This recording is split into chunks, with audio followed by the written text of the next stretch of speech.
जय हिंद फ्रेंड्स। तो हम पढ़ते शिक्षा विज्ञान के बारे में। देखो आज अपन शिक्षा विज्ञान में कुछ अधिगम के टॉपिक को लेकर आए हैं और अधिगम के टॉपिक में कुछ बेसिक जानकारी लेने वाले हैं। तो अधिगम के टॉपिक में आज क्या क्या पढ़ने वाले हैं, आज अपन देखने वाले हैं कुछ अधिगम और परिपक्वता में क्या संबंध है, इस बारे में थोड़ी जानकारी लेने वाले हैं। और थोड़ा सा अपन देखने वाले हैं कुछ अधिगम के सिद्धांतों के बारे में, अधिगम के जो मुख्य सिद्धांत उनके बारे में देखने वाले हैं। देन गौण सिद्धांतों के बारे में देखने वाले हैं ना, और कुछ अपने 3 मुख्य आते हैं और कुछ अपने बेसिकली 8 गौण नियम आते हैं, उनके बारे में अपन पढ़ने वाले हैं। देन अपन थोड़ा सा अधिगम के सिद्धांतों में कुछ बेसिक जानकारी लेंगे, कौन से व्यवहारवादी सिद्धांत है, कौन से संज्ञानवादी सिद्धांत है, कुछ उपागमों के बारे में देखेंगे, नितल उपागम, तल उपागम और कार्य उपागमों के बारे में पढ़ेंगे बेसिकली। और इसके बाद अपन हल्की सी जानकारी एक सिद्धांत को इनमें से पिकअप करेंगे और उसके बाद थोड़ा डिटेल से पढ़ेंगे, जो कि थॉर्नडाइक का सिद्धांत, थॉर्नडाइक का ट्रायल और एरर माना जाता है। तो फटाफट से अपन देख लेते हैं। इसी वजह से देखो मैं पहले से लेके आई हूँ ताकि बहुत ज्यादा समय वेस्ट ना हो और चीजें अपन फटाफट से कवर कर लें। देखो यहाँ अपन बेसिकली देखने वाले अधिगम और परिपक्वता में क्या अंतर है, बेसिक जानकारी। देखो अधिगम क्या होता है, परिपक्वता क्या होती है। अधिगम वो चीज जो आप अर्जित करते हो, परिपक्वता वो चीज जो आपको बाय बर्थ आपके अंदर कैलिबर पाया जाता है। धीरे धीरे वातावरण के अनुसार आप बड़े होते जाते हो, ग्रोथ करते जाते हो। तो अधिगम जो होता है वो आप अभ्यास के थ्रू सीखते हो, बाकी इसमें अभ्यास की जरूरत नहीं होती है, निरंतर चलता रहता है। और ये अधिगम जो होता है वो निरंतर चलता रहता है। ये लगभग 20-25 साल का समय आते आते ठहर जाती है परिपक्वता। ये कुछ हल्की से इन्फॉर्मेशन देखते हैं। देन ये नियोजित होती है, मतलब आप मन बना के पढ़ने बैठोगे ना तो अधिगम नियोजित होती है, बाकी स्वतः चलती रहती है। आप नहीं भी मन बनाओगे ना ग्रोथ परिपक्वता को, तो भी परिपक्वता होगी तो मतलब होना है जो होगी।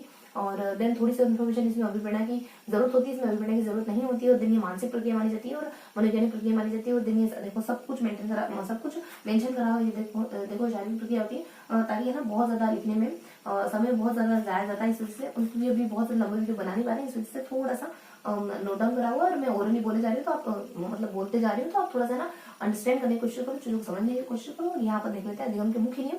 मुख्य नियम हम क्या देखते हैं, देखो अधिगम के मुख्य नियम बेसिकली 3 नियम माने जाते हैं। कौन कौन से नियम है, आपके तत्परता का नियम आ जाता है, उसके बाद अभ्यास का नियम आ जाता है, और देन लास्ट में अपने संतोष का, सुख का या फिर सुख दुख का या फिर प्रभाव का नियम आ जाता है। देखो ये किसने दिया, थॉर्नडाइक के द्वारा 1913 में किताब लिखी जाती है शिक्षा विज्ञान, जिसमें ये सीखने के कुछ नियम देते हैं। तो इस तरीके से हल्की से इन्फॉर्मेशन बताई जाती है इसमें। अब मिलते हैं अपन नेक्स्ट स्लाइड में।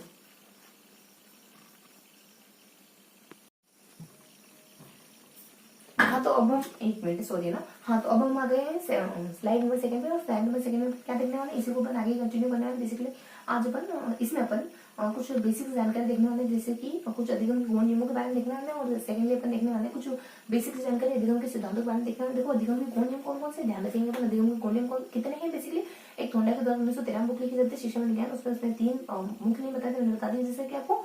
और बाकी 8 से 9 अपने गुण नियम, 8 अपने गुण नियम बताए गए। तो गुण नियम कौन कौन से, तो देखेंगे अपन बहुनुक्रिया का नियम। मैंने आप बार बार करते हुए इसका मतलब कि आप वो चीज बहुनुक्रिया, अगर आप किसी चीज को सीखने के लिए बार बार करते हो तो आप वो चीज करना सीख जाते हो। आंशिक अनुक्रिया का नियम यानी कि आप चीजों को टुकड़ों टुकड़ों बात करके करना सीखते हो तो आप चीजों को जल्दी सीख जाते हो। देन अपने एक और बता देते हैं कि एक मनोवृत्ति, अगर आप हेल्दी माइंडसेट के साथ सीखते हो तो हेल्दी माइंडसेट के साथ चीजों को सीखते हो तो आप चीजों को पढ़ना जल्दी सीख जाते हो। देन अपने इसके बाद कुछ अपने 2 और आ जाते हैं आत्मिक करने, यानी आपका कोई चीज आप सीख रहे हो और पूर्ण ज्ञान से रिलेटेड है तो आप चीज जल्दी सीख जाओगे। देन अपने साहचर्य का नियम, यानी अगर आपने किसी चीज के साथ किसी व्यक्ति विशेष के साथ अगर कुछ अनुभव वगैरह या फिर कुछ फीलिंग वगैरह जोड़ लिए तो उसके कपड़ों के साथ, उसके सामान के साथ भी आप वही चीज करना सीख जाओगे ना, वही फीलिंग एहसास करोगे, वही फील करोगे। तो इस तरीके से कुछ अपने साहचर्य का नियम आ जाते हैं। थोड़े से उपनियम आ जाते हैं बेसिक से। अब जो बच्चे कुछ नियम है, बच्चे कुछ जो गौण नियम है वो 3-4 बच जाते हैं। जैसे कि कोई चीज नहीं होगी, कोई चीज आप प्रायोरिटी दोगे, प्राथमिक वगैरह हो जाएगी, कोई चीज संबंधित होगी जो आपने पहले सीख रखी है, और या फिर कोई चीज ऐसी होगी जो आपको बहुत वो अचीव करने के बाद या वो सीखने के बाद आपको बहुत ज्यादा स्टिमुलस, जो बहुत हाई स्टिमुलस वाली उत्तेजक, बहुत ज्यादा उत्तेजक हो, जो आपको मिलने वाला रिस्पॉन्स हो बहुत ज्यादा उत्तेजक हो। तो उत्तेजना के आधार पर भी उत्तेजना पर भी सीखना आपका डिपेंड करता है। तो इस तरीके से कुछ बेसिक से हमने गौण नियम पढ़े। अब अपन देख लेते हैं सीखने के सिद्धांत। बेसिकली सीखने के सिद्धांत को 3 भागों में बांटा जाता है, व्यवहारवादी, संज्ञानवादी, निर्मित वादी। देखो व्यवहारवादी में क्या कहता है, संज्ञानवादी में क्या कहता है, ये अपने को देखना। व्यवहारवादी को बेसिकली 2 पार्ट में बांट सकते हैं, पुनर्बलन, अपुनर्बलन, यहाँ सब कुछ मेंशन करा हुआ मैंने। उसके बाद संज्ञानवादी को 2 में बांट सकते हैं, क्लासिकल हो सकता है, एक शास्त्रीय कहो या फिर क्लासिकल कहो। देन आपने कुछ आधुनिक वगैरह हो सकता है। इनमें कौन कौन से विद्वान आते हैं ज्ञान ध्यान रखेंगे। जो पहला क्लासिफिकेशन है उसमें ध्यान रखेंगे थॉर्नडाइक, स्किनर और एक अपने पावलो वगैरह से कुत्ता बिल्ली चूहा इनको प्रयोग करते हैं ना, मिलकर के हल निकालते हैं सब। तो मिलर वगैरह हल आ जाते हैं। देन अपने यहाँ बता देते हैं बात करें जैसे कि अपने वॉटसन आ जाता है, गुथरी आ जाता है, और फिर अपने एस्टर वगैरह ऐसे मतलब ध्यान रखोगे अपने वॉटसन अपुनर्बलन आते हैं। व्हाट्सएप चलाने के लिए आपको अपुनर्बलन कोई मोटिवेट नहीं करेगा, कोई पुनर्बलित नहीं करेगा, व्हाट्सएप चला रहे हो इसके लिए। देन संज्ञानवादी सिद्धांत भी अपने 2 भागों में बता दिया। इनमें क्या क्या कौन कौन से नाम आते हैं, कौन कौन से विद्वान के देखना है ना। तो बेसिकली इसमें क्या आता है, शास्त्री में देखो रहते हैं कॉलर कोफ्ता वगैरह, और देन अपने पीटी आएगा, पीएच वगैरह और थॉर्नडाइक वगैरह आ जाएगा। देखो इस तरीके से चीजों को ध्यान रखेंगे। देन अपने और यहाँ का नेक्स्ट में क्या होता है, तो जो अपने आधुनिक संज्ञान होते हैं ना उसमें कुछ व्यक्ति आ जाते हैं, जैसे कि ऊबी से ध्यान रखोगे, उसुबेल वगैरह से, बी से अपने 3 नाम आते हैं, एक तो भ्रूण आ जाता है, बांडू आ जाता है, फिर बिंदु राशि नाम आता है, फिर बोल्स आ जाता है। तो ये थी हमारी सेकंड स्लाइड। अब मिलते हैं अपने थर्ड स्लाइड में, ठीक है।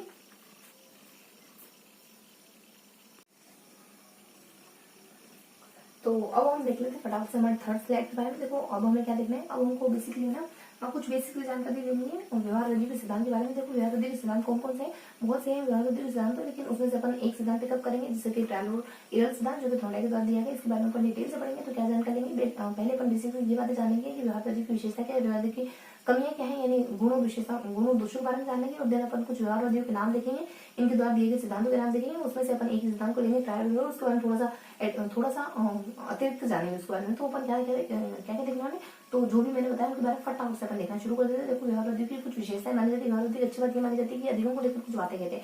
अधिगम को लेकर क्या बातें कहते हैं, अधिगम को लेकर तो उद्दीपक और नृत्य के बीच में जो बॉन्ड पाया जाता है, जो संबंध पाया जाता है, वो इनके अनुसार अधिगम होता है। ये कहते हैं कि अधिगम माहौल के अनुसार, यानी अगर अच्छा माहौल मिले तो अधिगम आसानी से हो सकता है, अपेक्षित माहौल मिले तो अधिगम बहुत आसानी से हो सकता है। एक और बात ये कहते हैं कि अधिगम जो होता है ना, वो बेसिकली एक हल्का सा और कहते हैं, इंडिकेशन देते हैं अधिगम को लेकर, कोई हल्की सी बात साहचर्य कहते हैं।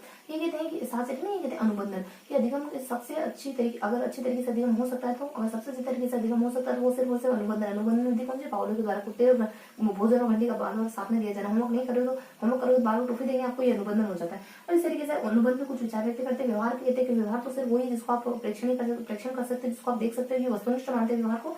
और फिर अपनी इकाई को लेकर कुछ बात कहते हैं कि एक इकाई से लेकर दूसरी इकाई में साहचर्यता पाई जाती है, तो उसका आधार है तो समानता हो सकता है, विषमता हो सकता है, स्थान हो सकता है, या समय हो सकता है। इस तरीके से कुछ हल्की सी बात और कहते हैं। अगर यह है तो हमें व्यवहार उद्देश्य को रिलेट करनी है। और देन इसके बारे में कुछ कमियां भी पाई जाती है, इसमें कुछ कमियां भी पाई जाती है। कमियां ये है कि ये मानव कंप्यूटर से कंपेयर करता है, बार बार करो ट्रायल करो। देन फिर बता देते हैं कि इसमें ना वंशाणु को हमको बिल्कुल महत्व नहीं दिया जाता, हम लोग बचपन से कुछ सीखे आते हैं, वो बिल्कुल नेगलेक्ट कर दिया जाता है। देन इसकी कमी के बाद कुछ व्यवहार के नाम वो भी अभी हम देखे हैं, वही सारे नाम पर, लेकिन 4 नाम थोड़ा सा और एडन को लेना, 2-4 नाम और बताएं। कुछ वुडवर्थ वगैरह, जैसे मैक्डोगल वगैरह, पिसवेली वगैरह, एक और कुछ पॉन्स की करके आते हैं। तो ई ऊ की मात्रा से ध्यान रखेंगे, पर उसके बाद थोड़ा सा देखना तो यहाँ देखते जाओ। और उसके बाद हल्की सी जानकारी आ जाती है, कुछ व्यवहार का नाम आ गया। और फिर अपन इनके सिद्धांतों के बारे में देखेंगे। तो वो इन्हीं जो भी नाम मेंशन करें ना, उन्हीं व्यक्तियों के आगे बस उनके पीछे बस सिद्धांत चलना। थॉर्नडाइक का सिद्धांत तो बस ट्रायल का सिद्धांत, इसके का तो हल, इसके का बोलने का सिद्धांत, उसके बाद अपने हल का और हल का सिद्धांत वगैरह आ जाएगा। और देन गुथरी का संयुक्ता का सिद्धांत वगैरह आ जाएगा। देन इस तरीके से अपने थॉर्नडाइक, स्किनर, पाउलो का अपने शास्त्रीय अनुबंध, तो पीछे बस नाम लगा है। एक और कुछ सिद्धांत होता है जो थोड़ा सा मिस हो रहा है अभी। देखो मैं आपको ना अगली स्लाइड में बताऊंगी, बेसिकली अपने अगले वीडियो में मेंशन करूंगी। वैसे मैं 2-3 बार हर बार अगली वीडियो मेंशन करूंगी, बिल्कुल माइंड से मिस होते जा रहा है, लेकिन मैं कोशिश करूंगी अगली बार में पक्का ध्यान रखूँ, है ना।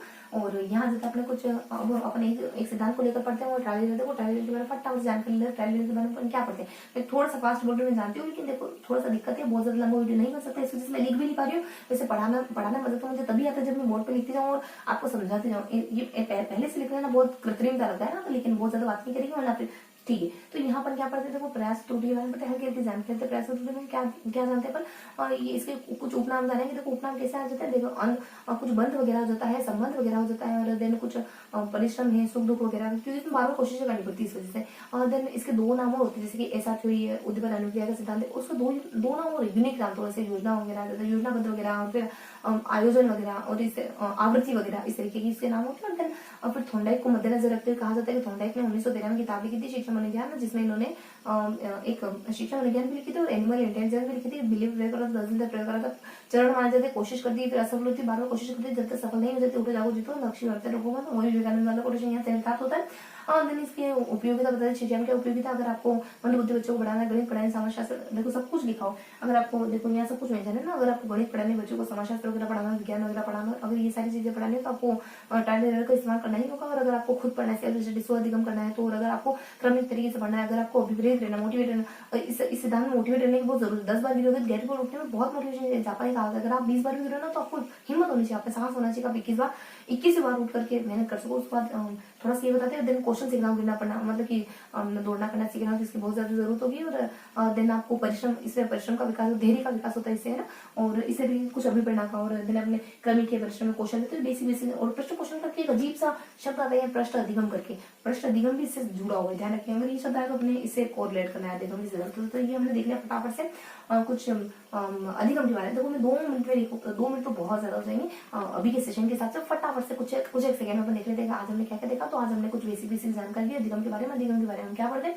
अधिगम के बारे में सबसे पहले हमने परिपक्वता और अधिगम में अंतर देखा है, और देन अपन अधिगम के सिद्धांतों के बारे में, जो मुख्य सिद्धांत उनके बारे में देखते हैं, गौण सिद्धांतों के बारे में देखते हैं, देन अपन देखो उपागम के बारे में बताना भूल गए। देखो उपागम ज्यादा कुछ नहीं, उपागम 3 होते हैं अधिगम के, एक तल उपागम, नितल उपागम और एक कुछ क्रमिक उपागम, कार्य प्रणाली उपागम। तल उपागम जब आप रटते हो चीजों को, नितल उपागम जब समझते हो, कार्य प्रणाली उपागम एग्जाम ओरिएंटेड होकर पढ़ाई करते हो, जहां रटना पड़े रट लेते हो, जहां समझना पड़े समझ लेते हो। ठीक है, बहुत बेसिक्स है, लिखने की कोई जरूरत नहीं ज्यादा। हाँ, तो इन उपागमों के बारे में पढ़ते हैं, फिर अपन अधिगम के सिद्धांतों के बारे में भी पढ़ते हैं। अधिगम के सिद्धांतों को बांटा जाता है 2 भागों में, 2 भागों में बांटा जाता है। भागों में भी 2 भागों में बटे हुए हैं, और उनके जो विद्वान वगैरह थे, उनमें जो मनोवैज्ञानिक साइकोलॉजिस्ट है उनके बारे में अपन जिक्र कर लेते हैं, और देन उसके बाद अपन देख लेते हैं व्यवहारवादियों के बारे में। इसमें से जो इधर साइड का जो इधर साइड का जो पार्टीशन है उसके बारे में देख लेते हैं। व्यवहारवादियों में व्यवहारवादी की विशेषताएं देखते हैं, व्यवहारवादी की कमियां देखते हैं, व्यवहारवादी व्यक्तियों के नाम देखते हैं, व्यवहारवादी के सिद्धांतों के नाम देखते हैं। उसके बाद एक व्यवहारवादी सिद्धांत जो कि ट्रायल के नाम से उसको पिकअप करते हैं, उसको लेते हैं, उसके बाद थोड़ी सी डिटेल देखते हैं। तो ये था हमारा आज का सेशन, बिल्कुल सुपर फास्ट एक्सप्रेस की तरह। तो आई होप आज के सेशन आपको पसंद आया होगा।